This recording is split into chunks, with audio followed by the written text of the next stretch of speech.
You know anong religion ko? My religion is peace.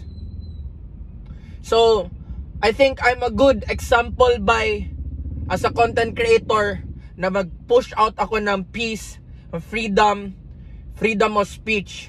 Kasi ano nangyayari gina-cancel out tayo, brother, to conversate, to storya. How can we expand our consciousness kung hindi tayo may ability to talk about things it turn into violence na dayon. Sabihin na dayon na disrespectful ka. Dapat bawal yan. Hindi ba pwede mag-usap muna tayo? Bakit ayaw mo mag-usap? Kasi matakot ka maglabas ang totoo. Ignorance pa rin pala yun.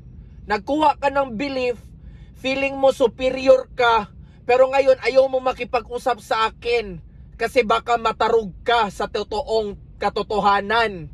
Bless and love.